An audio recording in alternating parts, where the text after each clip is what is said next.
What's up, YouTube land? This your boy Mr. B from Backyard Barbecue, and we finna make it happen with this Weber grill right here. As you can see, I already got my chimney filled with charcoal. About to light it using the propane tank. You watch my other videos, you'll know how to light a chimney or what a chimney is. So feel free to look at those videos, get some instruction on that. But I'm gonna, like I said, cook some chicken breast today. Quick meal, simple, quick. I'm gonna light my charcoal, put them on the side, and then put my meat over here. That way I don't burn it up. You know what I mean? And get that good crispy taste. Not even crispy, but get a good full, thorough cook on my chicken.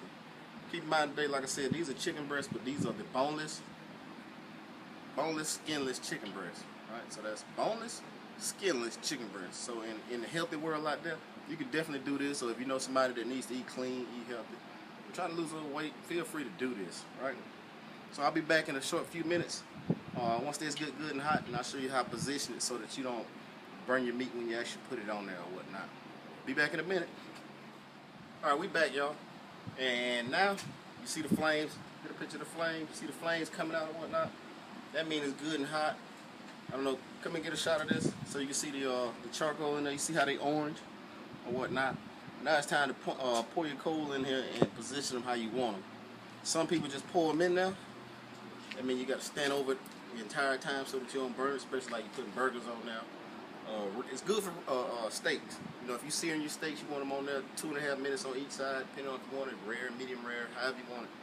But that's when you do it like that. But because I'm doing this chicken and I need it to cook thoroughly, because I ain't trying to get sick, right? Good point. No.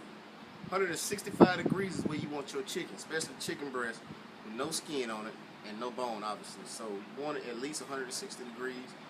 I got my what is it, True Tail thermometer, whatever the hell it is. Anyway, I'll break it out here in a minute once the chicken get to about the right temperature, so you can see what that is. It's the latest and greatest MK4. That's what it is. Don't know the brand, but I'll bring it out in a minute, and I'll show it to you guys when I get ready to test my temps and make sure it's at a decent temp. As long as it's over 165, I'm good with that because I know that it's done, at least in the parts of the meat that I want it to be done in. Make sense? All right, so right now I'm about to pour these coal in there. Keep in mind, this thing hot, right? So you don't want to burn yourself. That's what they make these handles right here for.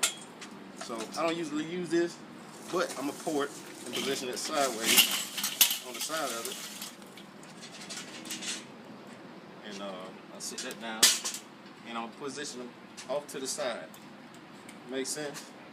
So position them off to the side. Then I'm gonna throw my grate on so it can get good and burnt. Then I'll come back with my scraper and scrape off all the craziness and whatnot from previous cooks or whatnot, and then go from there. I'll probably wipe it down with some canola oil, keep the chicken from getting burnt, but it's still gonna stick just because of the heat. That high heat on it, it's gonna stick any meat. So we'll be back here. Oh, good note. This is when I take my chicken breast out of the refrigerator. Now, a lot of people say take it out right before you light your grill or whatnot. You know, chicken sit out maybe anywhere from 30 to 45 minutes before you start to introduce that salmonella type environment or whatnot. But don't worry about that. Well, no, let me rephrase that. Worry the hell about that.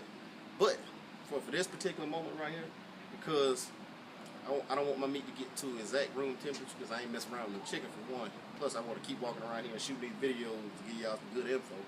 So I'm going to take it out now, allow it to kind of warm up at the same time.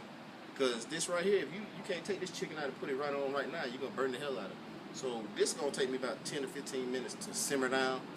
Let all that, the black show off, burn off the coal, and get to a decent heat that I can control. So I'm going to go ahead and throw my top on, open it up, and let the inside get good and hot. I'm going to come back with my scraper, scrape all that goodness off, and then I'm going to put my canola oil on there, probably wipe that off with a little rag or whatever, and then I'll be in business and put the chicken on. So I'll be back here shortly with the chicken, and we're going to make it happen, y'all. Peace. Hey everybody, we're back in YouTube world. I'm about to put this chicken on, so I'm about to take this top off now that my heat's kind of simmered down a little bit. So I got to control it how I want to.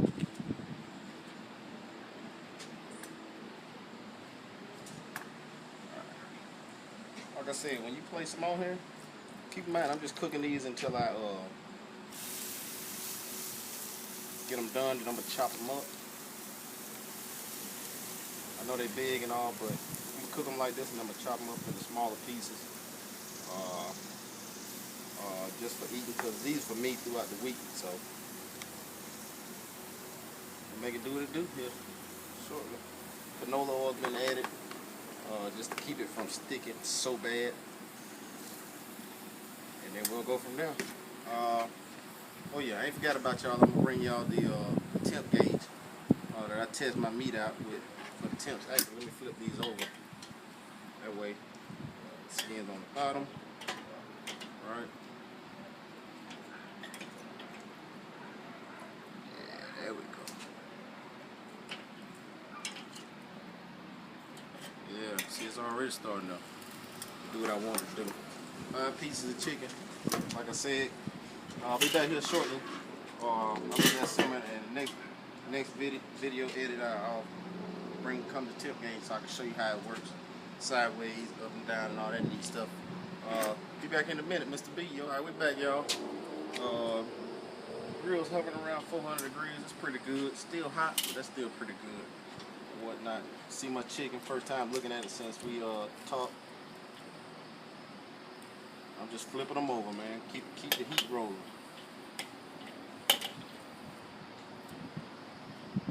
So I'll rotate them. Keep that chicken going.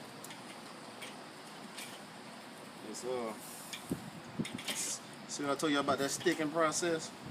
Not too bad with that canola oil. Alright, feel free to utilize that if you want, or you can just stick it on there, whatever you want. Hey, that's grub there. We'll eat that in a minute. Alright, so that's done. Put that back over.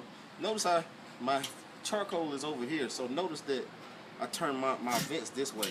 Reason being, because when my heat comes out, if I'd have had my holes over here, the heat would just come straight out. So now what it does is the heat is forced to come over here, cook my chicken, and then leave the scene, right? Heat rises, so obviously you don't want it to rise and just continue to go out, or that'll defeat the purpose of you even putting your charcoal in there. So just keep that in mind when you're turning it. Forcing your heat to essentially come out of that's hot, out of the holes that you have already made on the grill, right? You directing this, not the heat directing itself. And guess what? Bam! Got my Thermometer here is what it says, right? This is one of the new ones. They call it the MK4, right? What this thing does, let me show you this. All right, when I open this, right, temperature down to whatever. These are what the experts use when you're using when you're doing cooking tournaments and stuff like that. But the thing with this is, watch this. Bam, number changes. So it don't matter if I'm sticking the temp in my meat. Let me show you real quick. I don't like to do this, but right, you see it says 107, 108, 131. Average temp 129. Alright, so if I did it that way, see my numbers change? Alright, let me close that back. So I still got a while to go. That's how it works, right? So the beauty of this thing is you got a night light in there too. You can't see it because it's not dark, but the light actually lights up at nighttime. I need to clean that off because that's chicken, uncooked chicken on there. But that's essentially what I got right there. The awesome tool. You're gonna pay for it now. A little bit less than $100. If you get it on sale, you might be able to get it for 80, 90 bucks or whatever. Or you can get the version before this if they still have them in stock. Just Google Thermometer. Don't ask me the website. I don't know. I ain't trying to sell their product or whatever. You can use whatever the hell you want. I don't care. But you want to make sure you serving your food safely to the public being friends, family, whoever the hell you're cooking it for. This is the tool I use. Feel free to get whatever the hell you want to use. I don't care. Anyway, I figured I'd show you guys this. That's my new toy. Well, it ain't new for me, but I still got the plastic on it. Just refuse to take it off, right? I don't have to worry about nothing getting on there, and I can easily wipe this off. But anyway, that's what I use, and we'll be back. Hopefully this chicken will be done here in a little while, so I can take it off and then do it from there. All right, Mr. B, we out. All right, we're back, y'all. I'm about to check this chicken one last time. Hopefully it's my last time checking it before I pull it, but flip it over. that my heat's actually coming down, I can actually stick it over the heat.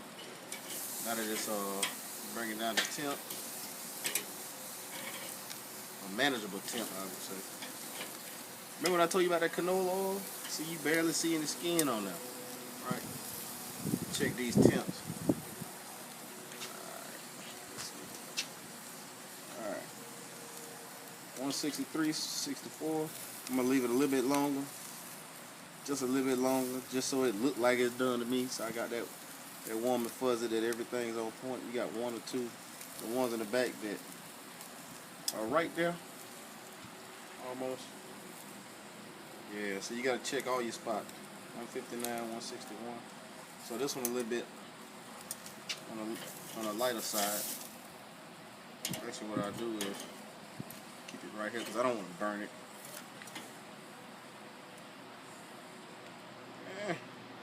I'll leave them on here and let them cook. That way they don't dry out. I don't have to check them in the next 2 to 3 minutes. Keep them over there. Put the ones that are with the lowest temperatures closer to the fire. See that? Yeah. Right on. So it's getting there. You want to make sure all the spots you check are pretty much good. So it's getting there. Some pieces are more done than others. So it's about turning your angles. Actually, I put this one on this side. Put this one down here. 62, 65, 70. So I'm in good position right now. Alright, and they look good. Alright, back in a minute. Hopefully they're done. I can take them in and dig in. Be back in a minute for a conclusion, baby. Well, we back. Like I said, my temperature's hovering around 300, which is awesome for cooking. We're gonna test this meat out, see just where we at.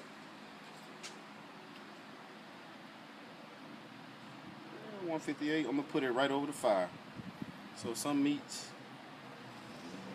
that one ain't really done yet. Like I said, you want to make sure.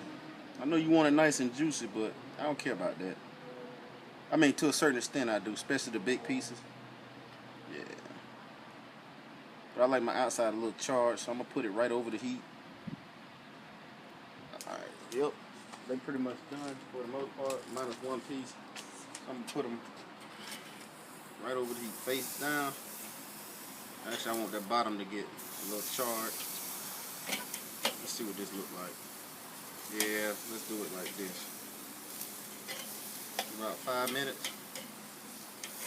Let's say 300, so maybe 10 minutes. And then I'm gonna pull them. Alright. Be back in a minute. Alright, we back hopefully for the last time. Check this out. See where we at. Yep, 170. 75. Yep.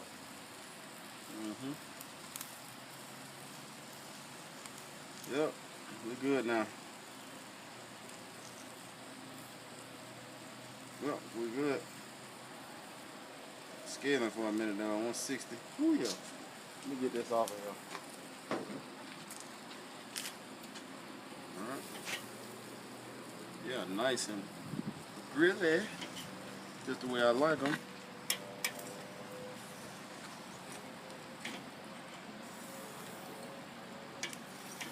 And I'm going to chop them up to serve. Alright, if you have any questions on how to cook chicken breast on the grill, hit me up. I'll give you some pointers. I do it multiple ways. You can even smoke them if you want. I didn't feel like firing up Big Bertha today, but just because I want to do something real quick. But like I said, if you have any questions, hit me up. This is Mr. B from Backyard Barbecue.